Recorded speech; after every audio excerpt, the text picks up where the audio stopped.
你的手机在震动。啊。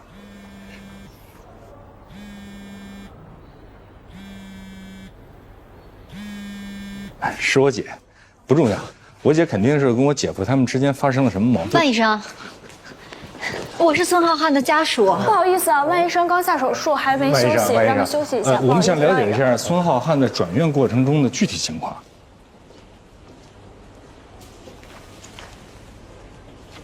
这不都写着呢吗？反复跟患者家属（括号）患者弟弟讲述病情和治疗可能发生的巨大危险。那么患者家属呢表示理解，强烈要求出院。对于出院途中可能出现的一切风险，他们表示知情，并愿意承担一切后果，签字为证。这就是当时实际情况，你还要了解什么呀？不，我是想了解一下，就是说这个反复强调，这反复是多少次呢？还有就是，具体的，他们对方是怎么反应的呢？你谁呀？啊，这是我的律师证，还有我的介绍信，你看。对不起啊，麻烦让一下，让一下。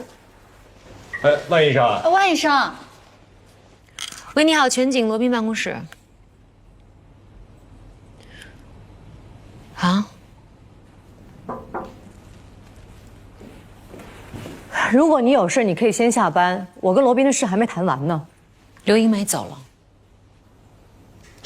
什么走了？过世了。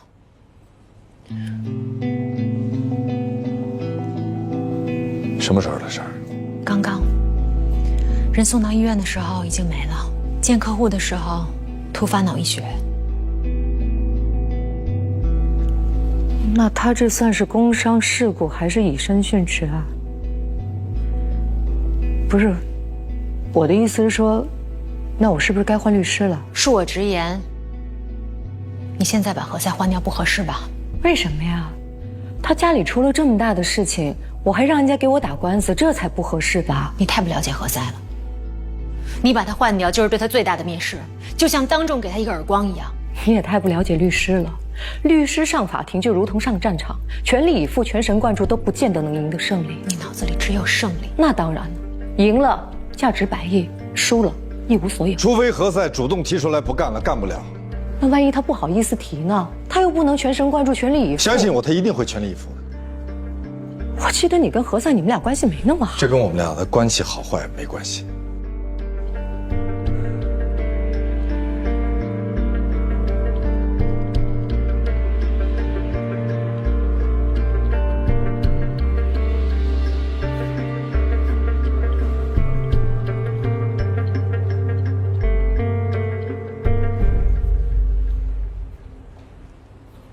我刚才是不是太不近人情了？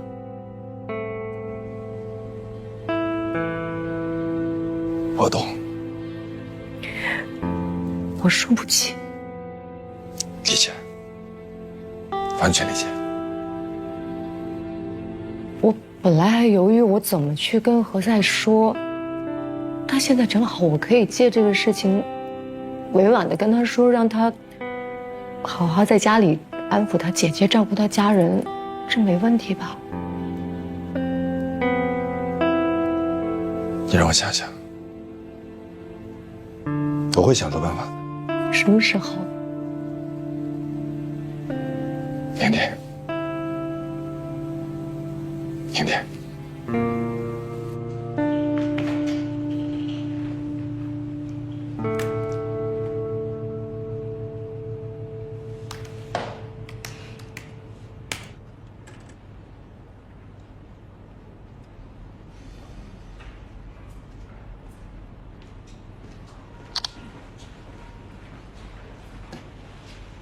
要不要搭我的车？不顺路，我可以让司机专程送你。不必了。别客气，不是跟你客气，那是什么？不想欠你人情。我知道你看不惯我，彼此彼此吧。我不想让罗宾为难，那你就不应该回到这里来。你一定要这么对我吗？你也可以这么对我。我不会这么对你。不是因为我怕你，是因为我不想让大家看笑话，说我们峨眉相忌。走了。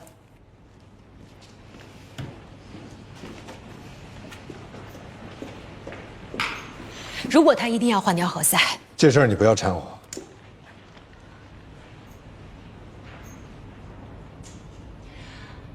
如果他不信任何塞的话，何塞是能够察觉出来的。何塞又是一个容易跟别人较劲的人。何塞是一个律师，他应该早就习惯了客户对他的质疑。我说的不是何塞，我说的是蓝红。没有人愿意接他那种客户。有的，有人想接或者肯接他的案子，这毕竟是100亿标的。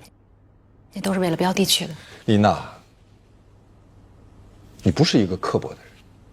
对，我不是，但我是一个爱憎分明的人。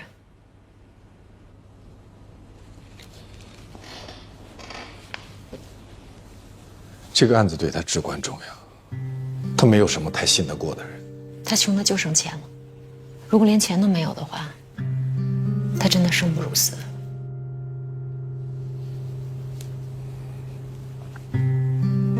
我帮你叫台车吧，你最近太辛苦了，早点回去休息。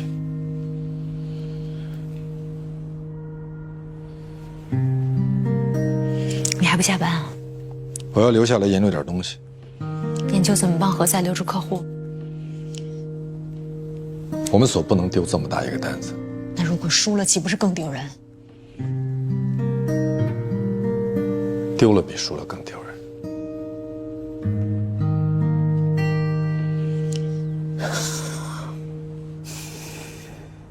刘英美公司的小孩问问我们能不能帮着联系一下何塞，说他姐姐找不着他。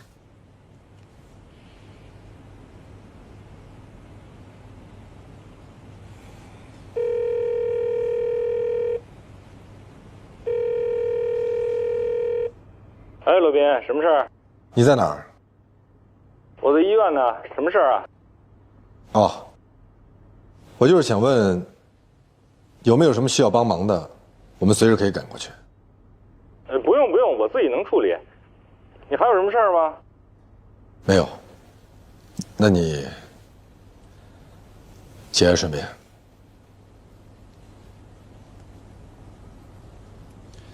他在医院，应该已经联系上了。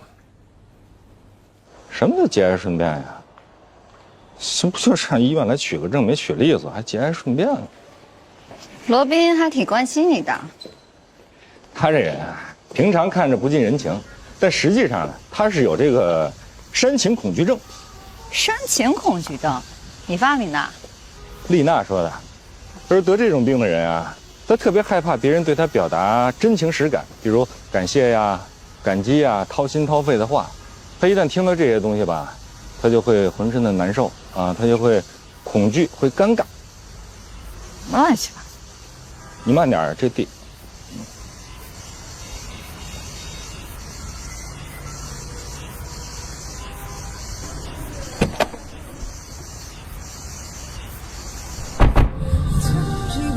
喧嚣着，从来不想要经历过那么多，才能勇敢面对寂寞。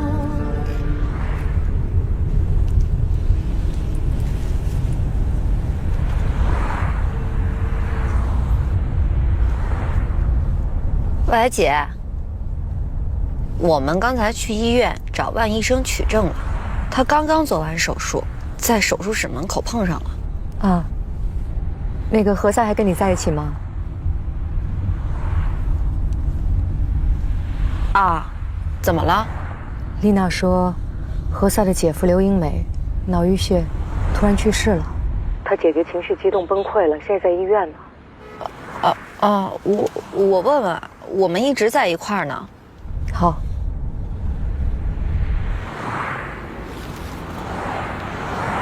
怎么了？你姐是不是不信任我呀？没有。她想混律师吧？你别多想啊。我没多想，我听说了。我听说人家给她介绍了廖佳敏。刚才在手术室，你姐给你打了个电话，你没接。不，你不用跟我转移话题。你姐夫突发脑溢血去世了，你姐受刺激了，进医院了。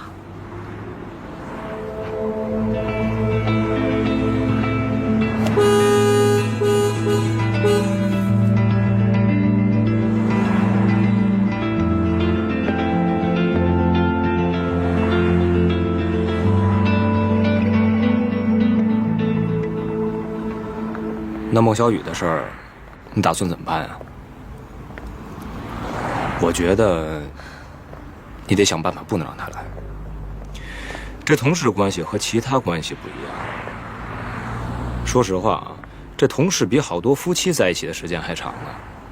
你们俩在一起时间久了，他想了解你，他东打听西打听，再把你好多事情给打听出来。你说我要不说实话吧，我就说我没有文凭，怎么了？对不对？千万别。为什么呀？你想啊，连我都知道你在全景，那是因为罗宾罩着你。罗宾想让所有人都感觉你很有神秘感，很有背景，就是不想让别人去深挖你去。你自己坦白了，那不等于直接打罗宾的脸吗？可是如果孟小雨她知道这件事情的话，他知道，他早就说了，所以他肯定什么都不知道。只要他不来，你们不朝夕相处，就什么事都没有。再说了，那现在谁有时间去打听跟自己没关系的事儿啊？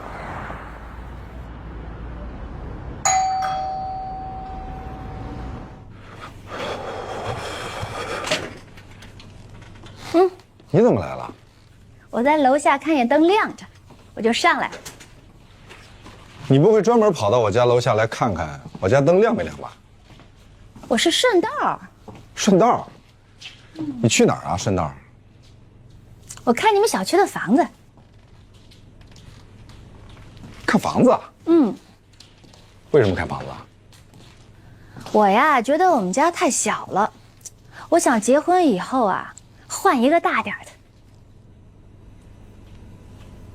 你要再婚啊？罗宾同志，再婚不丢人吧？不丢人，当然不丢人。任何进步文明的社会都承认婚姻自由，婚姻自由既包括结婚自由，也包括离婚自由。不允许别人离婚，把离婚当成污点，既不道德也不文明，甚至应该批判。我怎么觉得你说话有点阴阳怪气的？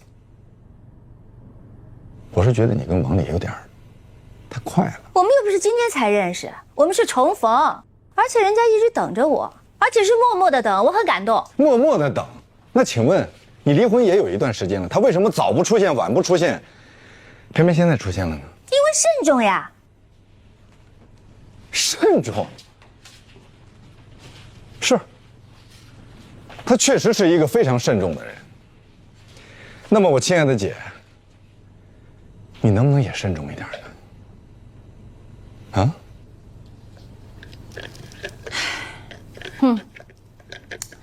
我觉得呀，这句话应该对你说才是。你先不要对我说，现在说你。我们上学的时候，你对季玉一见钟情，你们俩认识不到1个星期就开始谈婚论嫁，结果呢？所以这次能不能慎重一点？慎重一点。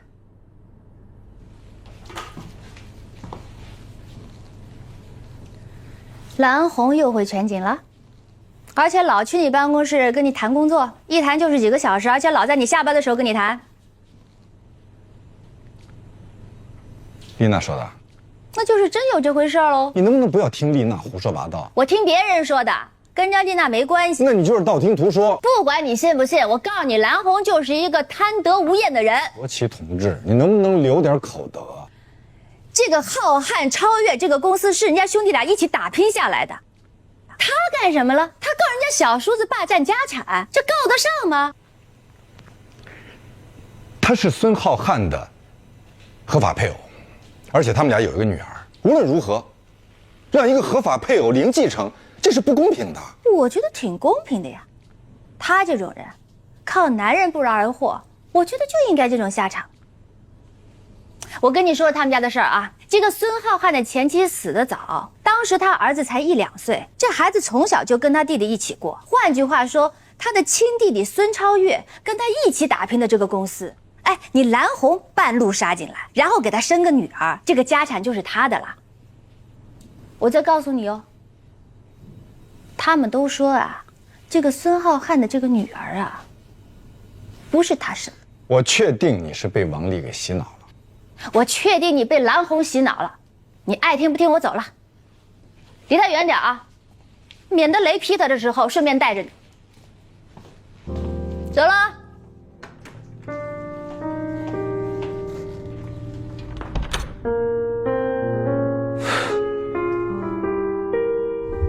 谈得不太愉快啊。让事实教育他吧。哎，我们现在去哪儿啊？去接我闺女。你跟季玉说了我们的事儿了吗？跟他说什么？说得上吗？可他毕竟是小安的父亲。我们结婚的时候，可以请他们夫妇来参加。这样呢，小安会觉得爸爸妈妈虽然离婚了，但还是亲人啊，两家关系好，对孩子也好。而且我也想过了，小安呢，可以一直叫我王丽叔叔。季玉呢，永远是他的父亲，我永远是他的叔叔。小安有一个爱他的父亲的同时，还有一个爱他的叔叔。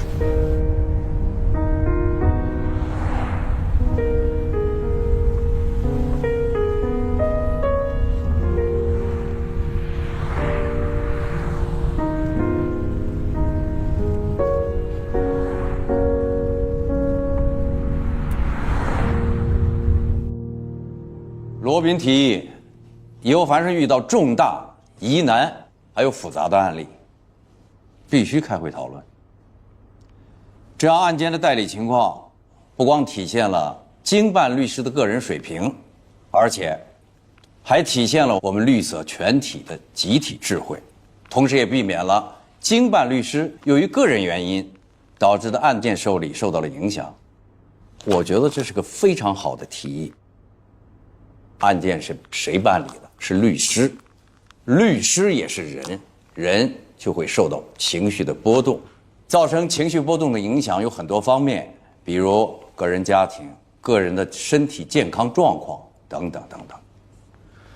我怎么觉得这个提议针对性很强啊？不，何塞，你经手的案子确实符合这几个条件，但是现在罗宾手里类似的案子非常多，不是针对你。但是要从我开始，对吧？你总是这么一语中的。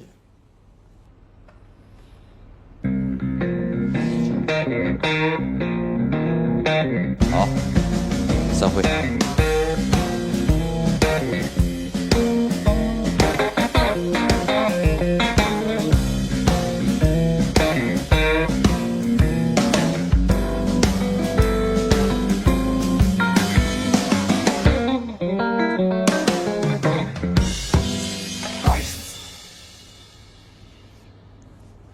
罗宾他这是针对我，他这是在帮你，帮我，他是要插手我的案子。是蓝红想要换掉你，他说服了蓝红。准确的说，蓝红确实有这个念头，他想换成廖佳敏，但是经罗宾这一通说服，不换我了。但是我要向他罗宾汇报，向集体汇报。他就是集体，集体就是他。你冷静一点。我冷静不了，他当着那么多人的面，他打了我的脸，他打完了，你让我冷静。不是你说的吗？脱面自干，怎么现在人家还没脱你的面呢？你就已经气成这样，腾云驾雾了。我都安排好了，你带着淼淼直接出国。姐，我都不敢告诉你，我这手机里每天都能收到无数的威胁和恐吓我的短信和电话。OK， 威胁我、恐吓我，我不怕，但是我怕他们对淼淼动手。那你带淼淼走啊？不讨论，就按我说的办。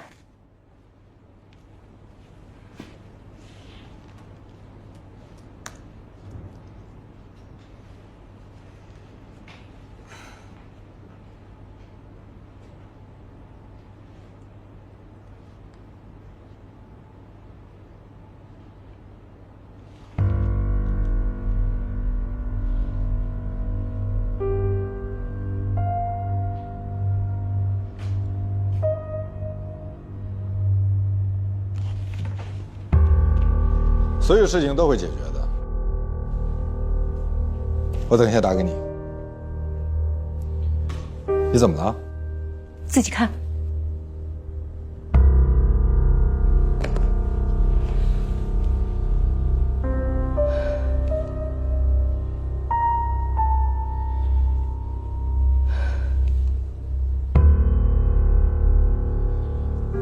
马上让何塞法律师函。告谁啊？告你姐姐？这事跟我姐有什么关系？据知情人爆料，看见了吗？这个知情人就是你姐姐罗琦。不可能，罗琦她不会的。不会吗？你不看你姐微博的？我都不知道她有微博。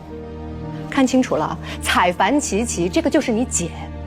她在上面骂我说我从小就爱钱，爱有钱人，抛弃了英俊潇洒的男朋友，转而攀了高枝，嫁给了这个什么黄土埋半截的有钱客户。法官判又不会根据谁在微博上说了些什么。是，你姐这个微博明显就被人指导过的。你能不能冷静一下？我不能冷静，我告诉你，现在每分钟就有人跑到微博下面蜂拥而至的骂我，我都被骂上热搜了，你看不见啊？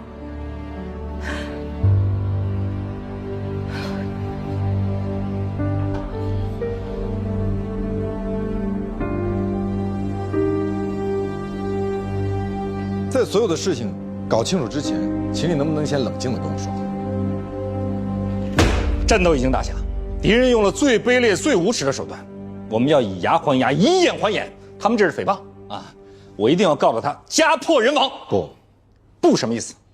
不，就是因为采樊琪琪是罗琦，也就是罗宾律师的姐姐。罗宾，你不能因为她是你的姐姐你就护短啊！你现在要做的是大义灭亲，不要上当。不要乱了手脚好吗？我们要清楚我们现在自己的首要任务是什么，到底是要告孙超越还是采樊琪琪？这两者不矛盾。那好，如果我们先告采樊琪琪，那么所有人的眼光都会被吸引到这段梦断豪门上。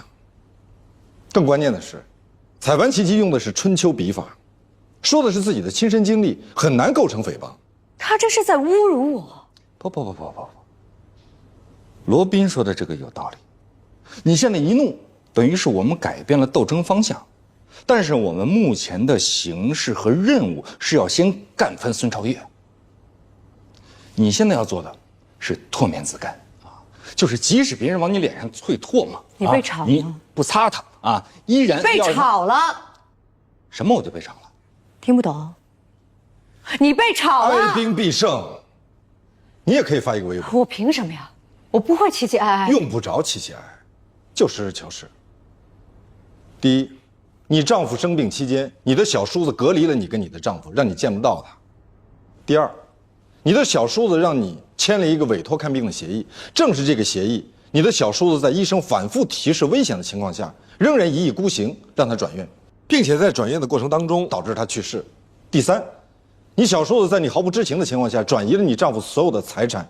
第四，这个遗嘱不具备法律效力，不代表你丈夫的真实意愿。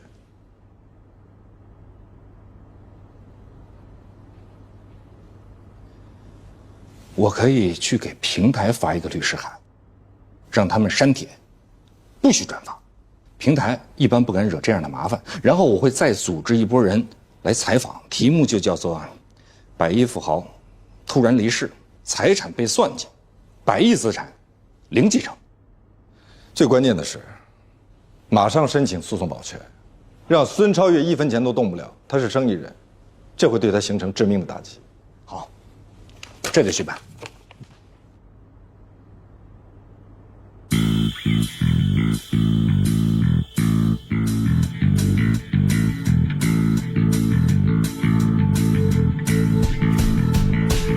全体注意，你们所有人啊，我不用再跟你们重申，法律文书和出庭同等重要。我现在需要你们一起来做一项辅庭工作啊！很快我会给你们一批账号，你们要做几方面的工作。第一，到各大银行的柜员机上查到这个账户的姓名，拍照并打印。第二，通过电话和网络查到这个账号的开户行，具体到支行。第三，给我做出账号清单。爷爷，麦飞，孙奶来了，哎，快喝一口。爷爷，哎呀，你们怎么不进去啊？你们人多，根本没带回来。闺女啊，哎，给你添麻烦了啊！没有，哪儿的话呀，一点都不麻烦，爷爷。说这个什么议定监护人，还非得要这个公证啊？那当然了，肯定是要公证的。我吧认识一个熟人，他在这个担保公司上班，他跟公证处的人呀可熟了。上次啊，他带我去做公证啊，根本就没排队，打了个招呼就给办了。等会儿，爷爷，您上次公证什么呀？啊？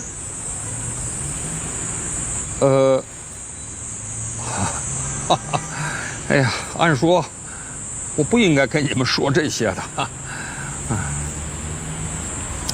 什么事儿啊，爷爷还不能跟我们说？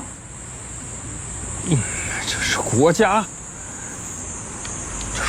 机密，不能泄露的。爷爷，您跟我们说没事的，我们一定会保守国家机密的。没事啊？没事。能说？能说，爷爷您说吧。哦，是这么回事儿。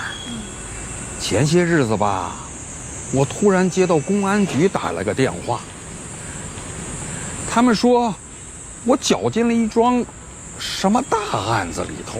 我说我都这样了，我还搅进什么大案子？他们说公安局马上要来查封我的房子。我一听我急了，我说你们查封了我的房子，我住到哪儿去呀？他们说也可以呀，让我先交一笔保证金。我没钱呐，我说我没钱呐。他们说还有另外一种方法，就是把我的房子呀，抵押出去。那您就答应了？嗨，他们证明我清白以后，过段日子房子就还给我了嘛。在抵押期间，我还可以继续住在我的房子里头，不会有事儿的。没事儿啊。爷爷，这事儿您为什么不早跟我说呢？他们不让说嘛，他们规定包括子女家属都不能说的。我，这是保守国家的秘密。爷爷，我们都是律师，我们接受过保密教育，有为客户保密的义务，所以这事儿您可以跟我们说，没事儿的，您接着说吧。他们让我去找一个人，这个人呢是做担保的，叫小江，是他带着我去公证处把房子做了公证的。那这个公证的内容在哪儿？能不能让我们看一下？都在这儿呢。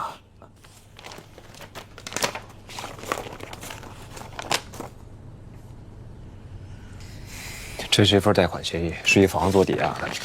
这有什么问题吗？爷爷，我问你一下啊，这个优盾是谁给您的呀？我不知道这是什么东西，都是那个小江指导着我办的。他们还给我转了400万，在我账上，他们说先放我这儿，作为我的这个保证金，等这个案子查清了呀，房子还给我了，再把这钱收回去啊。爷爷啊，您刚刚提到小江，小江的全名叫什么？他在哪儿上班？您知道吗？哎呀，这我，哎呀，我是不是让他们给骗了呀？那400万他们很快就转走了。爷爷，您别急，您别急，不行，您先别急啊。麦飞是律师，咱们应该相信他。您别急，您慢慢说，行吗？我不急，您别急，我不急。您别急。我让他们给骗了，我今天请假了。我知道，现在人手实在不够，他们全去银行了。我现在缺人帮我写一份冻结申请文书，何塞着急要。那行吧，那我晚点过来好吗？爷爷，我现在打电话。快打电话，爷爷。财产线索，法庭上报财产资料，后续流水账号核对，找出新账号。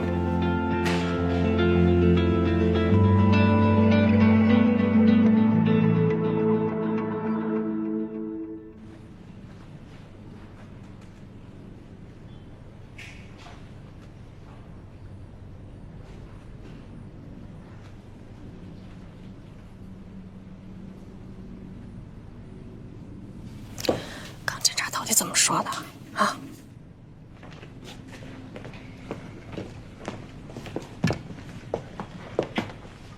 说这种事儿特别多，而且是专门给老人设计的。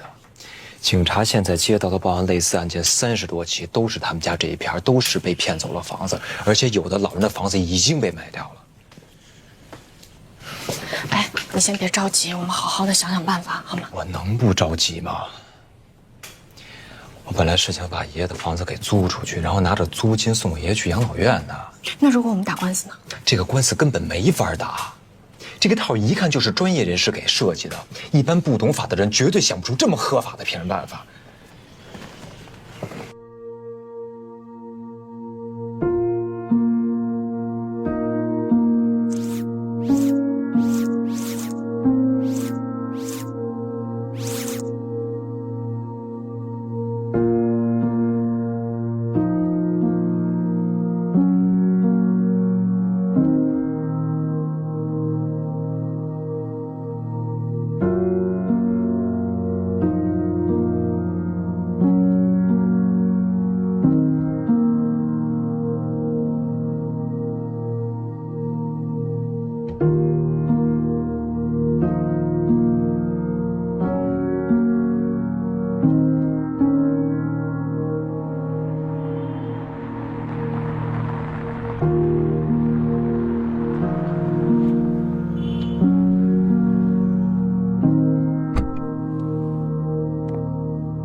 什么事儿不能明天到办公室再说吗？我怕会出人命。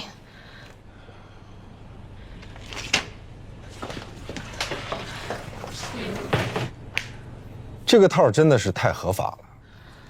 所以啊，我们现在特别着急，这个委托书要赶紧撤掉，不然的话，房子真的被卖了就来不及了。你让麦飞明天上午去司法局投诉，让司法局给公证处打电话，要求撤销这份委托书。然后，让麦飞去公证处找到骗子当时带他爷爷去公证的录像。关键是刚刚您也看到了，还有一个贷款协议，真的签得非常的糟糕。如果爷爷不能按时还款的话，他们是可以跟法院去申请强制执行的。麦飞报案了吧？报了。去派出所拿着受案回执，让法院暂停执行。好，我知道了。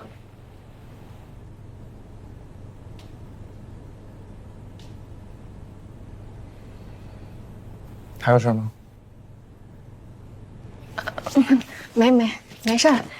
那个罗老师，谢谢您，晚安。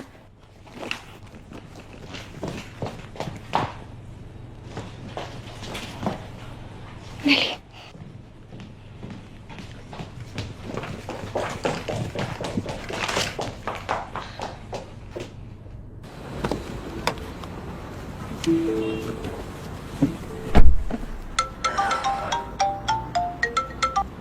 喂，姐，你在哪儿呢？我这就回家。何塞给咱们找个地方住，他建议我们暂时先住到这里。我呢，把地址发给你。我觉得物业和保安还都挺好的。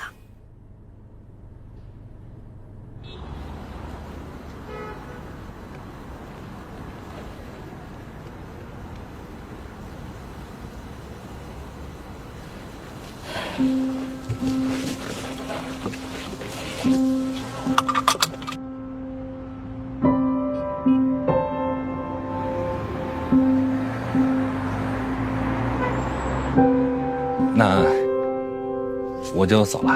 我们家这几天特别吓人，每天睡到半夜了，就不知道是谁在底下按门铃。没事，我这儿安全，他们没有人知道我在哪儿。今天一回家，门把上挂了一死鸡，我姐当时就吓疯了。我姐是属鸡的。这都什么下三滥的手法呀！你住哪儿啊？我上我姐那儿住去，正好我姐夫去世了，我也去陪陪我姐啊。对了，那个淼淼啊，她要是没人照顾，你就放我姐那儿去，反正这都住一个院里，方便。麻烦你了。不麻烦，不麻烦。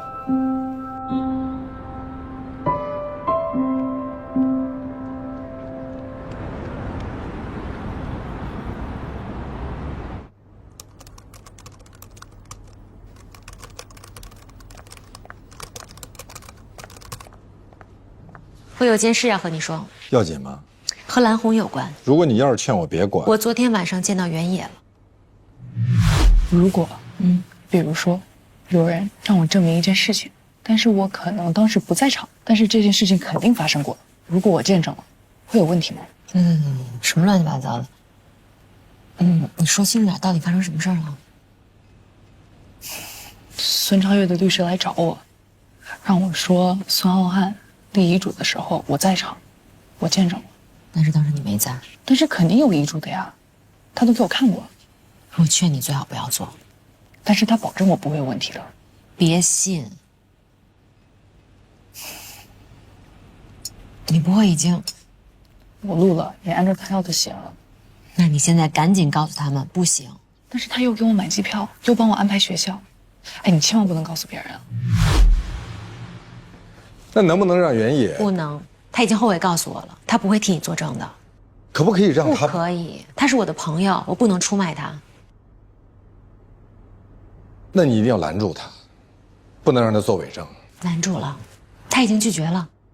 要用电子邮件的方式拒绝。我就是这么跟他说的，他发的就是电子邮件。难道说真的不能让？不可以。好吧。对不起。不用说对不起，我还应该谢谢你，至少让我知道了他们的遗嘱有毛病，只是我暂时没有证据。你绝对不能把原野牵扯进来。你不会不知道我的办公室有监控吧？我刚才跟你说的话都是逗着你玩的。好吧，我的确是被你逗得比刚才开心多了，谢谢。不客气。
他们估计会谈崩。罗老师，您找我？蓝红的案子很快就会进入庭审阶段，何塞想让你去帮点忙。他们不是正在和我们聊庭外和解吗？因为我们申请了诉讼保全，所以他们不想被拖入漫长的司法过程。是因为他们输不起吧？谁都输不起，谁输了谁就是零继承。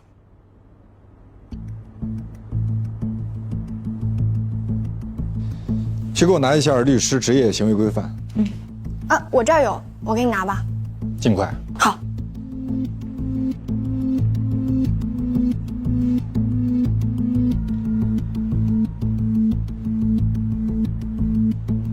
我们如果要辩论，大可以上法庭上辩论，没有必要来这里。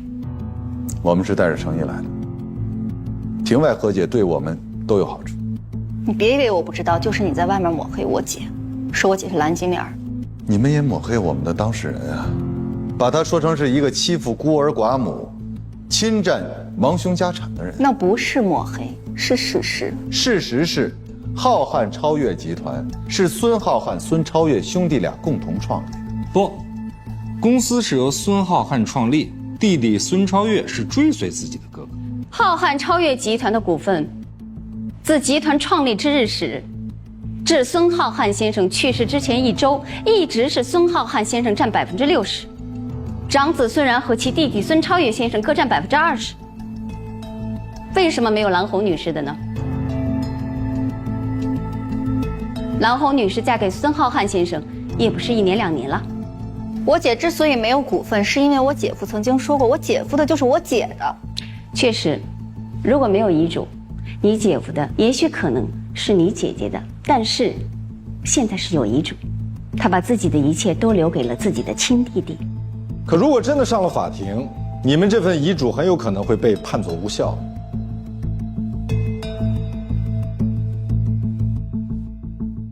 郎红女士嫁给孙浩瀚先生，也不是1年2年了。我姐之所以没有股份，是因为我姐夫曾经说过，我姐夫的就是我姐的。确实，如果没有遗嘱，你姐夫的也许可能是你姐姐的，但是现在是有遗嘱，他把自己的一切都留给了自己的亲弟弟。可如果真的上了法庭，你们这份遗嘱很有可能会被判作无效。我不明白你是从哪儿冒出来这种错得离谱的预判啊？如果你们的遗嘱真的一点问题、一点毛病都没有的话，你们又何必坐在这间屋子里，跟零继承的法定继承人在这儿谈条件呢？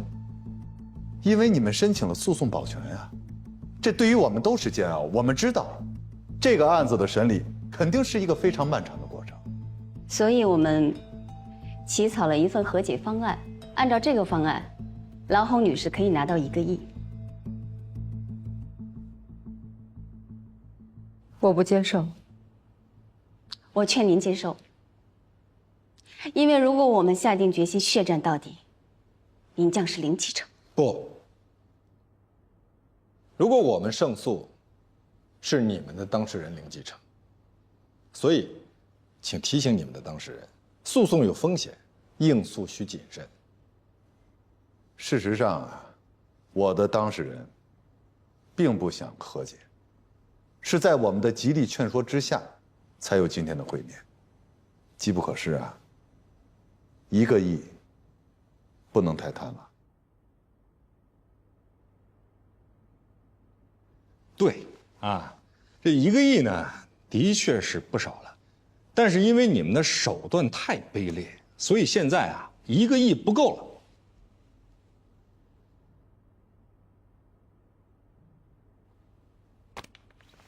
今天之内签署都有效，否则我们只能对簿公堂。你们真的以为，你们收买威胁了所有可能的证人，我们就没有证据证明？你们的遗嘱人设立遗嘱的时候，是不完全具备民事行为能力的吗？遗嘱最重要的是遗嘱内容是否是遗嘱人的真实意思。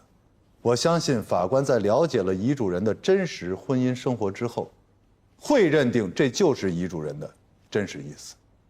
我们有证据表明，在孙浩瀚先生生前，没有一个除夕是和蓝红女士一起过的，每次过年都是和自己的儿子还有他自己的兄弟孙超越一家人一起过的。孙浩瀚在哪儿过年，和谁一起过年，跟继承没有任何关系。当然有关系了。过年对于每一个中国人来讲，它绝不等同于其他节日，这就代表了遗嘱人的真实意思呀。任何一个人也绝不接受把自己和家人辛苦打拼出来的巨额家产，留给一个不爱自己的女人吧。是的，王律师在这一点上说的非常对，但是你太不小心了。你的笔记本里有一些内容，足以证明你们这份遗嘱是无效的，而且你的邮箱里还有一封邮件，也足以可以让你丢饭碗。什么意思？你真的忘了吗？罗琦毕竟是我姐姐，我的亲姐姐，我们姐弟情深。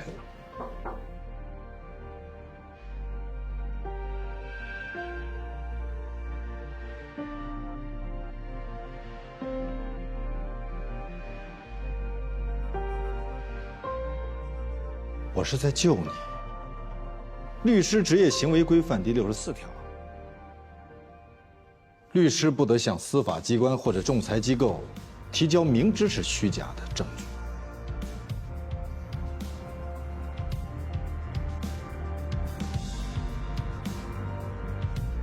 他妈无耻！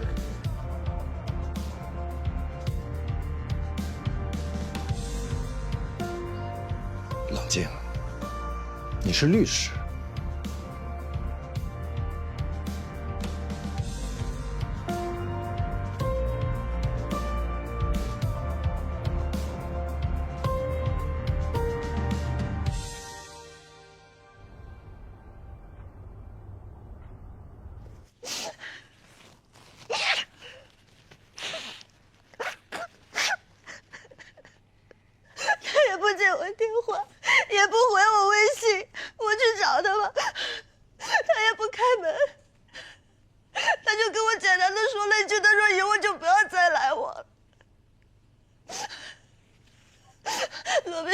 说，为什么他会变成这样？你是男的，你跟我说我是怎么回事变成这样，这是怎么回事？我当时真应该听你的，罗宾，我都后悔死了，这是什么事啊？行，好了，好了，不哭了啊。那这是干什么呀？你跟我讲讲，这是为什么？怎么会变成这样？这什么人啊？这都是。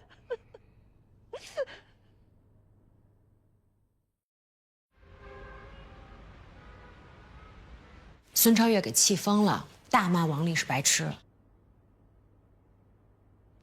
你怎么了？孙超越约我打球，说不定他觉得反正你已经抓住他的把柄了，不如跟你说说软话，掏掏心窝子，也许你心软。王丽被炒了，难道这不是个好消息吗？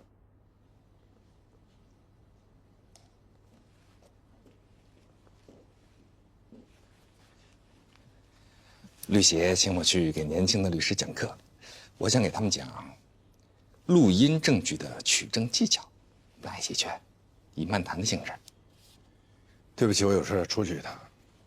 哎，我们不是说好了相互支持吗？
私自录音是否合法有效，要看来源是否合法，是否经过剪辑。来源合法的，未经过剪辑的完整的录音是可以不经过本人的同意，就到法庭上就作为法庭判案的证据的。那什么叫合法来源呢？举个例子，如果我在你家里安了一个窃听器，那就是不合法的。但是如果我们在公共场合，我偷偷的录下了我们之间的对话，那么这个就是合法的。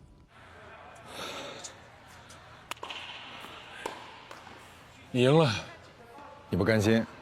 的确有点不甘心。那我们再打一场。别，先歇会儿。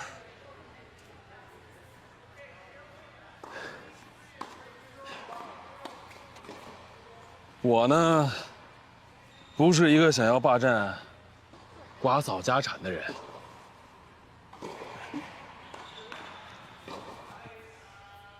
而且我跟你说过，我小的时候啊，特别喜欢打网球。而且那个时候啊，我教练跟我说，我要是好好练，真可以打职业赛。私自录音最重要的事情，就是不能让取证对象发现你正在录音。所以选择录音设备一定要选择体积小、易隐藏、音质高、待机时间长的录音设备，最好是可以进行复制的。对了，我特别喜欢跟你打球，虽说我没赢过你吧，但是你知道吗？这么多年，你是唯一一个打球能赢我的人。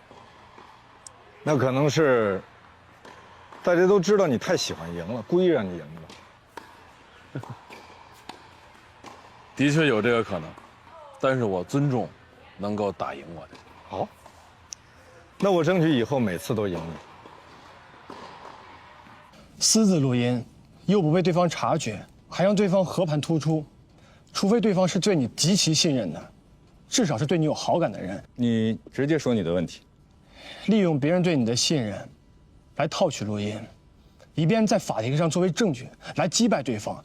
您不觉得这种间谍、卧底，都是凭借对方的信任，得到情报，从而击败对方，这有什么错误吗？律师这个职业本身就会引起内心极大的冲突。如果你太软弱，我建议你换一个行业。我们啊，真的是白手起家，我也没有结婚，公司就我们3个人，我哥、我嫂子。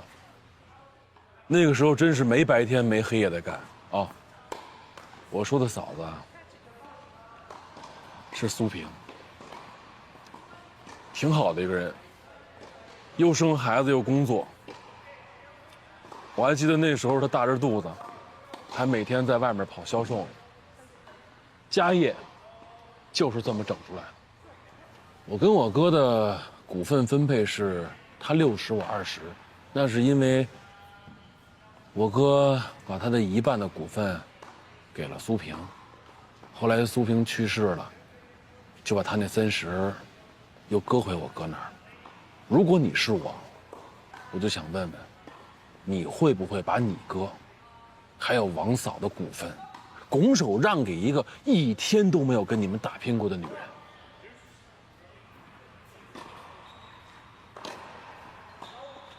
那你哥，他应该早点立遗嘱。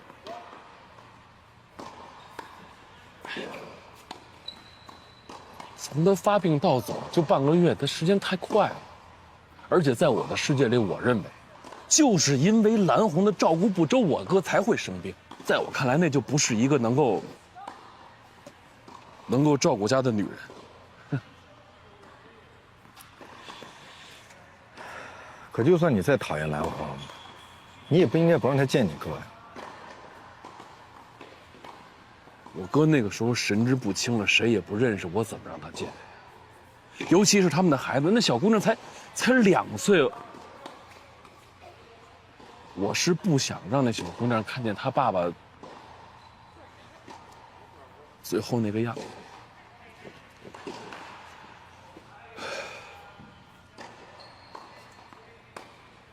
法律规定，无行为能力人或者限制行为能力人所立的遗嘱是无效的。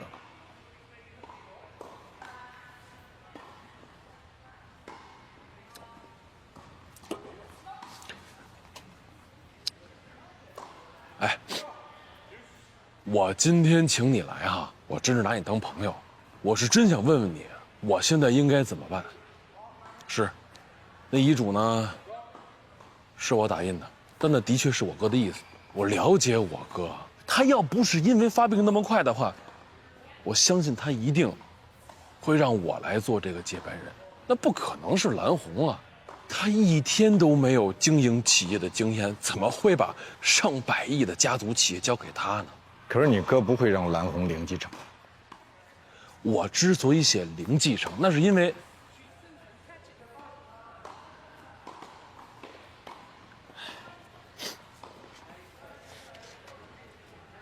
为蓝红在外面的口碑，他如果真的是一个这样的人，我怎么可能把家产给他呢？他必须是零继承的。如果他能够本分，踏踏实实的，我绝对不会亏待了他。你也可以去问问这么多年，哎，我上一个嫂子跟他生的孩子，我是怎么带的？我对那孩子比对我自己的孩子还要好呢呀。我相信。可是王丽应该提醒你。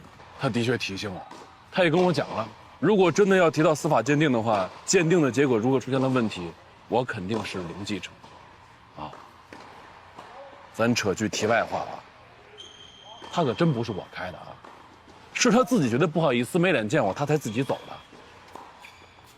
我也不知道他怎么想的啊，因为他跟你姐，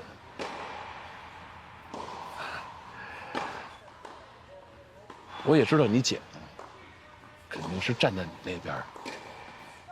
我也相信你能够理解，毕竟血浓于水啊，亲情关系那不是什么人都能够替代的。哎，如果你能够理解你姐，我希望你可以理解我跟我哥现在的关系。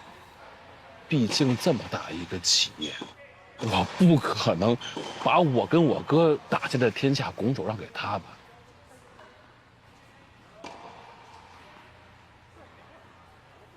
那这样，我去做蓝红的工作，我说服他，你们庭外和解。公司由你继续来经营，但遗产，你虽然蓝红的孩子，4个人每人1份，你可以接受吗？我就知道跟你能谈成，而且我发现，现在好多律师啊，都是成事不足败事有余，越谈事越多，还不如我自己谈呢。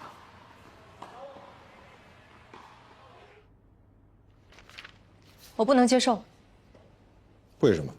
我永远也忘不了他是怎么跑到我们家，当着我妹跟我女儿的面儿，跟我宣布遗嘱，告诉我零继承。如果遗嘱有效，你就是零继承。但这个遗嘱不成立，这遗嘱根本就不具备法律效力。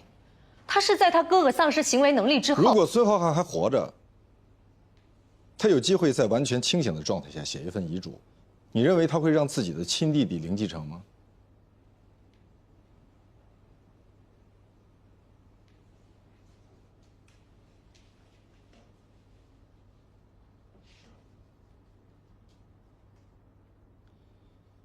遗嘱应该体现的是遗嘱人的真实意思，而你我都清楚，孙浩瀚的真实意思，就是既不希望你零继承，也不希望孙超越零继承。如果他真的在天有灵，我相信他一定希望自己创办的公司能够基业长青，你跟你们的女儿能够安居乐业。而不是为了他的遗产打得鸡飞狗跳、反目成仇，这是他最不愿意看到的。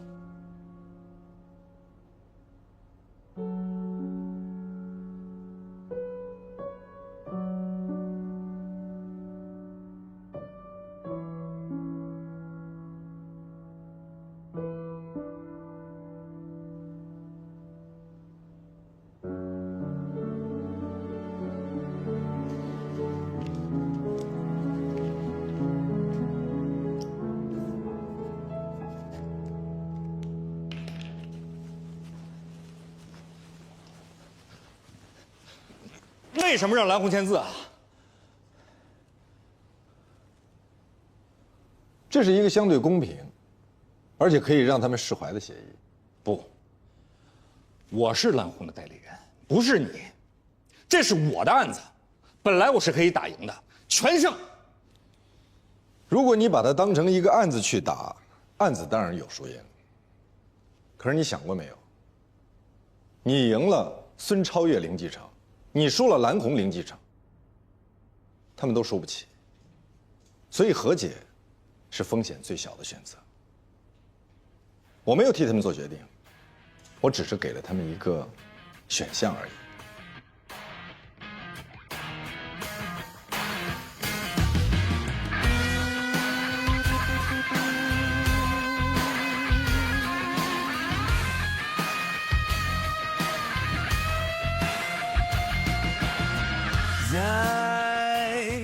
叫做一场没有终点的梦，只能够战胜残酷，只能去圈住迷途，但要走的每一步，不犹豫，不彷徨，这夜的星光将是模样，别去想那些希望梦想，都终将绽放，终将绽放。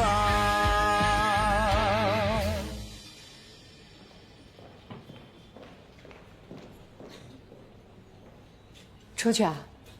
啊，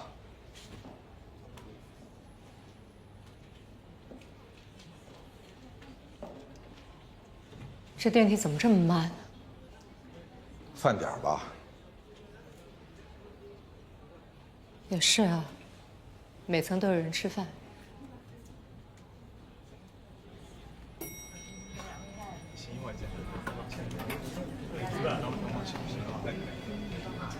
好，上不上电梯啊？抓紧上了，都等着呢。上。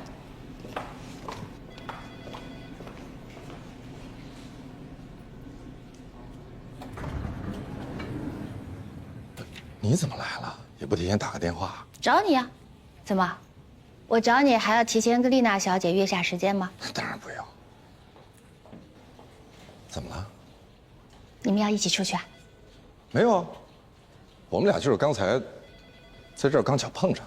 你知道人家怎么说你们俩吗？咱们在这儿说，走，去我办公室。你怎么从楼上下来？我找你啊。找我？找我？你上楼干什么呀？你管呢？姐，你有什么事儿的话，你一定要找我问我。我就是找你问你啊。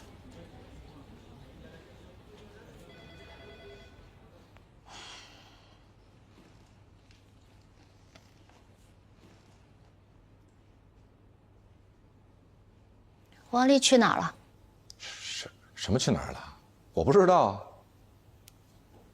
你们俩最近一直没联系吗？我去找她了，还去了她的律所，说她辞职了。哦，你还没吃饭呢吧？咱俩好久没一块儿吃饭了，走，一边吃饭一边。我还去开家长会。那也得吃饭啊，家长会几点？我不想跟你吃东西。你真没干过什么亏心的事儿？绝对没有。那他好端端的为什么要辞职？他本来是要代理蓝红小叔子的案子，结果后来人家叔嫂和解了，不打了，所以他就不干了呗。我再问你一遍啊！我再问你一遍啊！你确实在里面没干过什么事儿？那肯定有我的事儿。你刚才说没有。你说我有没有做过亏心事儿？那我肯定说没有，我没做过亏心事儿，我做的都是好事儿、良心事儿，助犍为离，化干戈为玉帛。你正经点。我很正经啊。王丽怎么你了？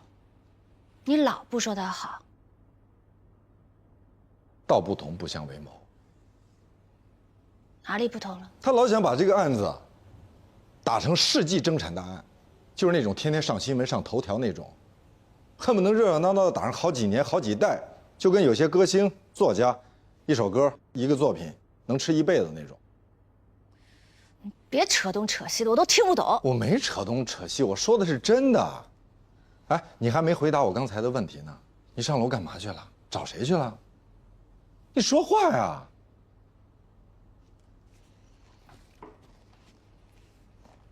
说说你的事儿吧。说我什么事儿？你知道外面的人怎么说你们俩的吗？我们俩，我跟谁？你看过一本小说叫《阳光下的罪恶》吗？还拍过电影了呢。看过啊，当时咱俩一块儿看的嘛。有一对渣男渣女，女的让男的去绑一个富婆，哎，还真让他绑上了。完了以后呢，就把这富婆杀了，一起分了她的财产。你记得还挺清楚。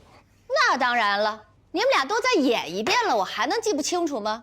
哦，就人物关系反了一下。现在女的去傍大款了，哎，傍大款成功，大款还生病了，男的当了律师，帮他一起分了大款的财产，女的还得逞了。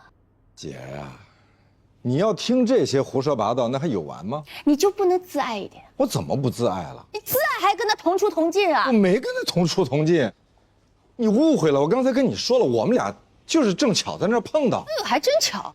就是巧啊，我刚才还在那儿碰到你了呢，你说巧不巧？你还没跟我说呢，你是不是就是上去找龙科了？我走了。什么你就走了？你还没跟我说呢，你去干嘛去了？喂，你到底遇到什么事儿了？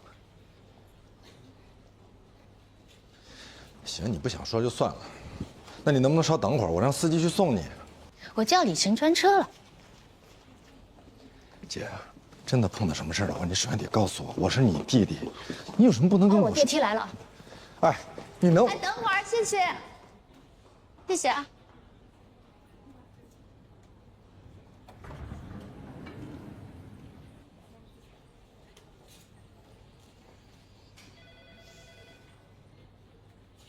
你是不是想知道今天罗琦是来找谁的？找谁？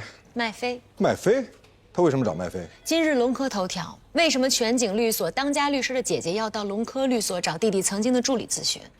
说得非常清楚，谢谢。不客气。再接再厉，绝不骄傲。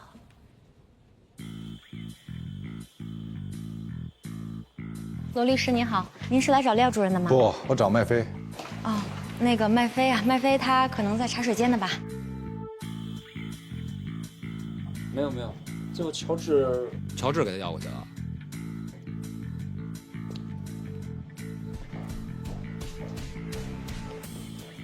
我姐找你干嘛？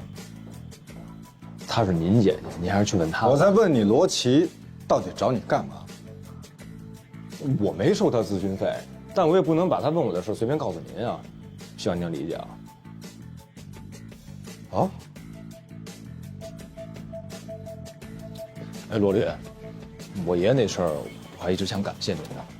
幸亏司法局让公证处及时撤销了公证，我们家房算是保住了。不用谢，本来我也不是帮你。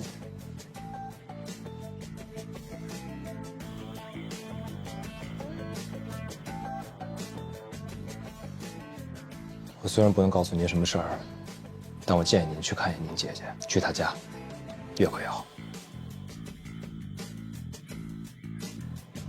谢谢。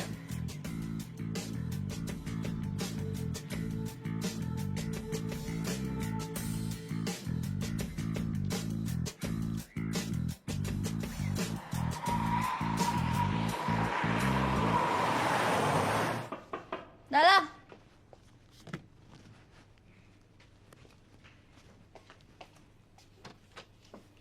嗯，你怎么来了？你在干什么呀？收拾屋子。小安呢？去他爸那儿。你到底怎么了？啊？没事儿。到底什么事儿？你非要找别人不找我？您可是大律师，我们老百姓打一个官司，顶了天了几百万，你可看不上。到底怎么了？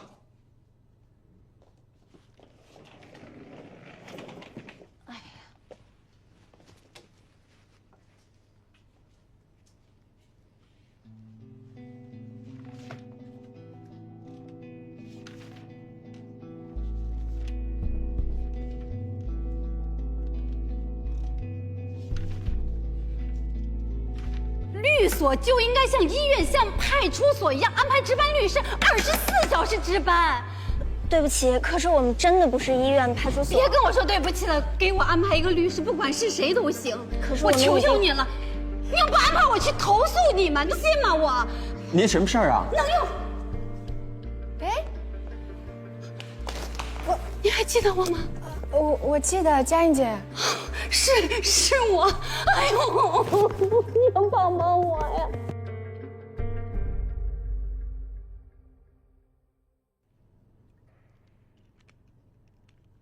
本来都商量好了，买一个大点的房子，和小安一起住，然后再生一个一家4口，挺好的。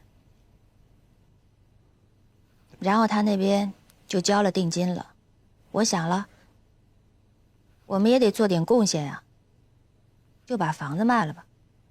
谁知道计划赶不上变化呀，摊上这么一个冤没头债没主的事儿。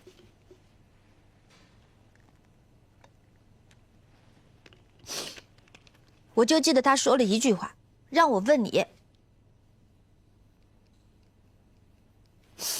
那这房子能不能跟中介商量一下不卖呢？都跟人说了，哪怕贴点钱都行，人中介不干啊。人说了，如果你不卖的话就告我。我问麦飞了，人麦飞说一告一个准儿，到时候我还得赔2倍的违约金。那这房子你卖了，你住哪儿？基于有个亲戚说他那儿有个旧房子让我住一下，就凑合吧，到时候看有机会再买一个。但是我都问了，同等价位的这个户型算是买不着了。这么大的事儿，你不说也就算了，基于为什么不告诉我呢？我没让他说。那王丽知道吗？跟他说什么呀？你这边房子都卖了，我自己愿意的，跟他没关系。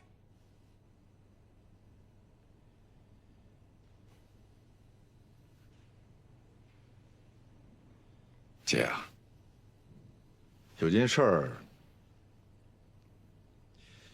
其实我一直想告诉你。基于有孩子了，我知道。不是。那是什么？你又跟蓝红好啦？当然不是了，啊、不是。那是什么呀？哎，你快点说呀！没有心情跟你磨磨唧唧的啊。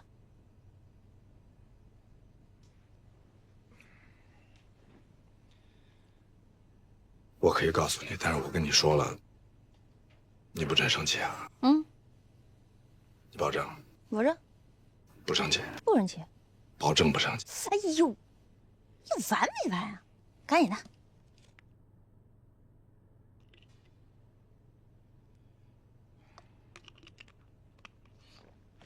是这样。人家说诈骗要有损失数额，我这没有损失就不能立诈骗。然后我又去了法院，人家也说了，公安都不立案，我们凭什么认定你这就是个刑事犯罪？有公证书就可以执行，你说我该怎么办？我看一下啊。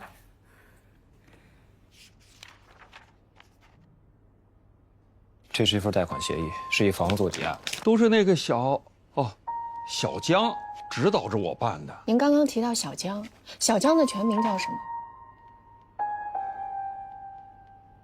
你是我亲弟弟的吗？你是给人派来的吧你这个王八蛋你！我说的，怎么好好的人就走了？我怎么可能做这样的事情啊？我缺心眼儿啊！我偷看他的笔记，然后我再偷偷告诉你，我图什么呀我怎么可能做这样的事情？我怎么可能做这样的事情啊？是你不可能做。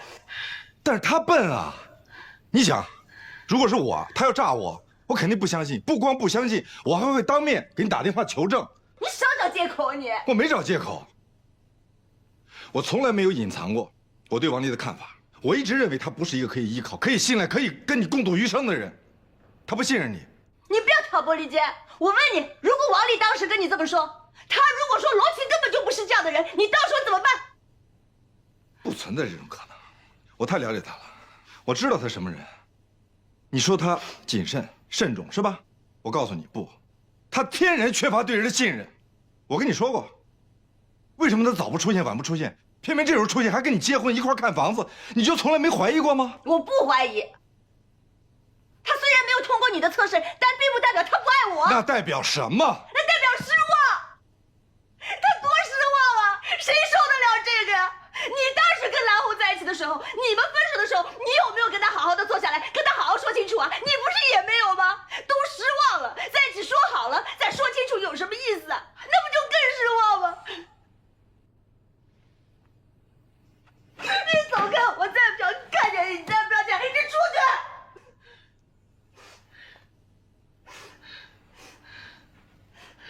我好的冤家让你给毁了，你对不起我，罗宾，我告你，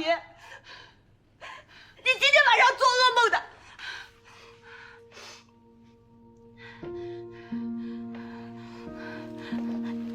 走啊你啊！你走，你看看，我把房子都卖了，这个王八蛋！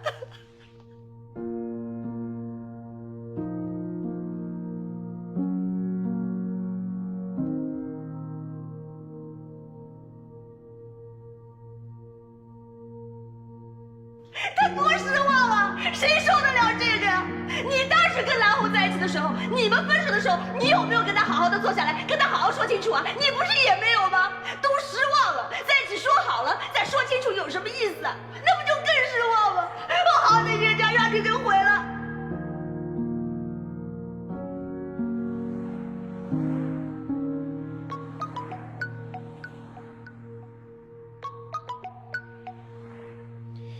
什么事儿？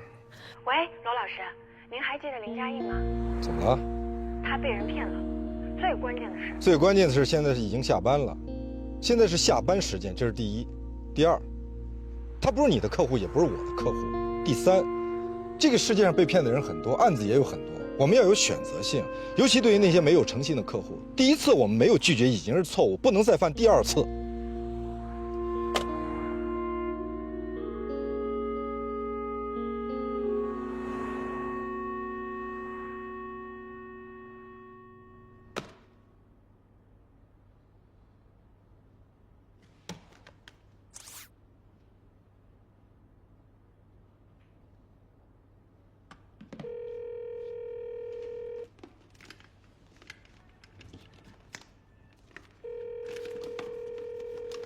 喂，喂，你现在方便吗？我现在有点事情要跟你说一下。什么事儿？你说。是这样的，我今天下午接待了一个大姐，她的情况跟你们的情况是一样的，也是被人骗了房子，而且还负了债。最关键的是，我发现带她做公证的那个人和带爷爷做公证的是同一个人，叫江俊。那个，我这边还有点事儿，要不明天咱俩上班说吧，好吧？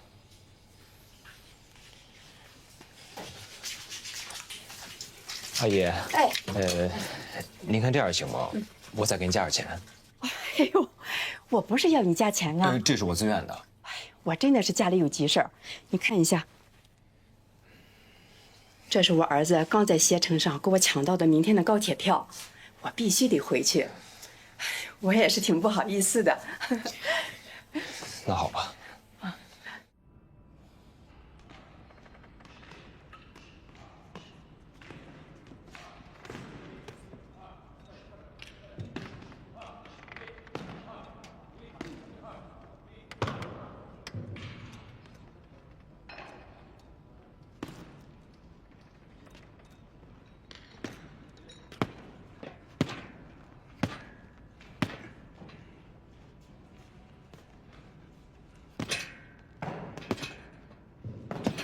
罗琦并没有告诉我任何跟这个案子相关的事情，他碰都没碰过你的这些。我宁愿相信你上次说的是真的。你们姐弟情深，上次是我诈你，那我凭什么相信你这次说的是真的呢？因为这次我说的是实话。那咱捋一下，上一次你说罗琦告诉的你，这一次你又说此事与罗琦无关，2次必有一次是假的，对吗？首先，我从来没有说过是罗琦告诉我的，我只是说是你暗示了我，最多算误导。那你为什么来跟我说这些？因为我觉得你应该知道真相。罗琦是无辜的，你不能冤枉他。请你告诉我，你凭什么说我笔记本里有东西，足以证明遗嘱无效？